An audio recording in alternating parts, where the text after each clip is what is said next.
I'm back. In this video I want to work on some of my weak points. How do I know my weak points? Easy. You guys tell me. My name is Gert. Welcome to the workshop.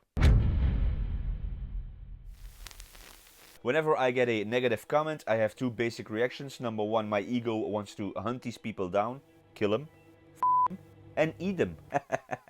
I am available for children's parties, by the way. Number two, my ego needs to shut the hell up. I am here to learn. I've stated this several times before. We're gonna need a project, of course, to practice on. I made this.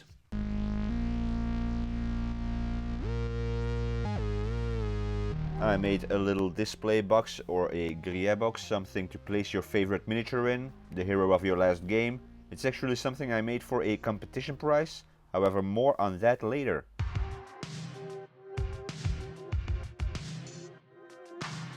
I found this cool little wooden box in Den Action, which is our local dollar store. I'm gonna fill it up with a bunch of stuff.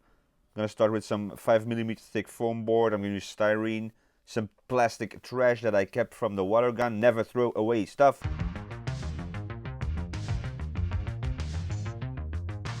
Now I gotta be honest with you guys, I don't really get a whole lot of hate comments. This only means that my channel is still too small, so make sure to subscribe so I can get my part of the online abuse.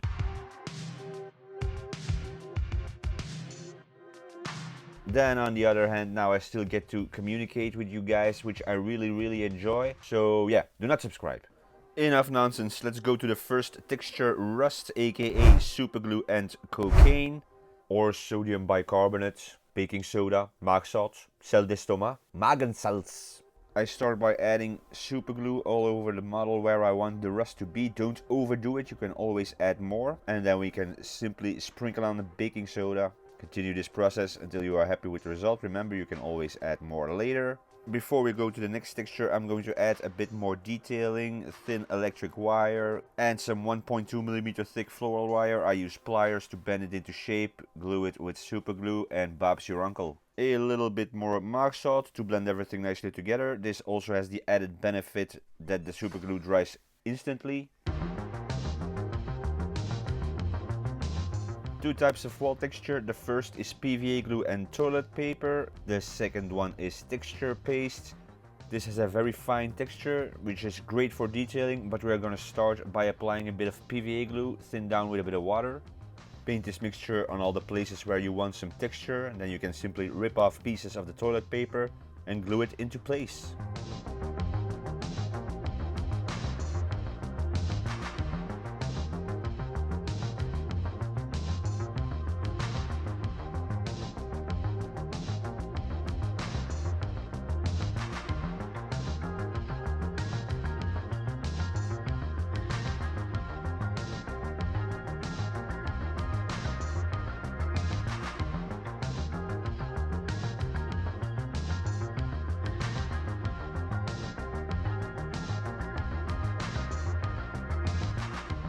With all the textures in their right place, it's time to whip out the paint brushes and slap on a bunch of paint.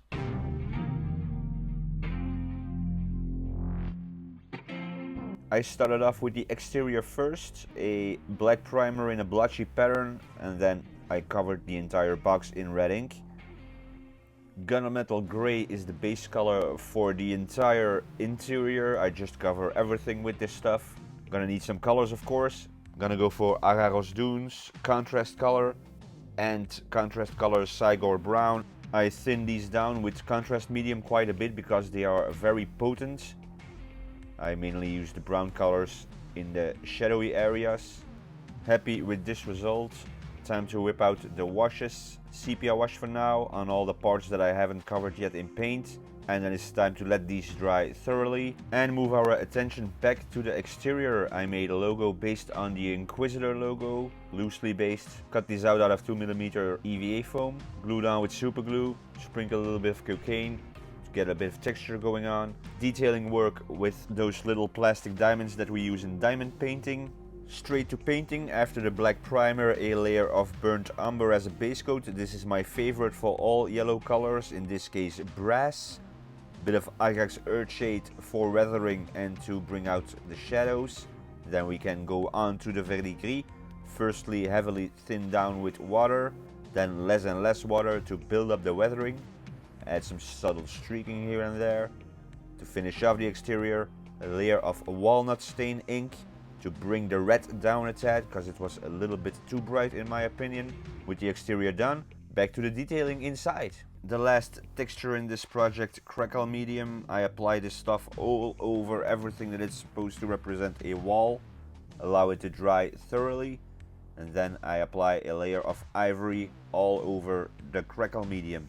I like this result, but I want more ivory, so I repeat all the previous steps. Crackle medium, ivory. This is much better. More weathering, we are going to use the same washes than we used before, so Ajax Earthshade, Sepia, and at the end I'm going to use also a little bit of black to really paint in the shadow areas. We are staying in this yellow-brown color palette. I want more rust, so I'm gonna start off with a dark brown wash. Then the first rust color is rust. To that base color I'm going to add more and more orange, while painting less and less of the rusted area. I want a bit more color on this metal plate, so I use some gray-green. The green contrasts nicely with the orange, a bit more weathering with sepia. And the final thing to paint are some of the piping and electrical wiring. I used ivory for that one, and a bit of black wash. I am very happy with this result. Crunchy textures indeed. I told you this was a competition piece. It's the first prize for my Patreon competition. Mr. Anatomical Bomb, he made this awesome The Shining Nook book. Apparently Jack Torrance did it all for the Nookie. I meant Book Nook.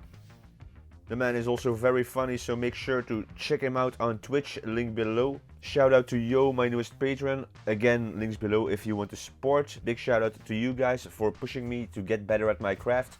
Please keep commenting. If you like this video, you know what to do. See you soon for a new project here on Dark Matter Workshop. Till then, bye.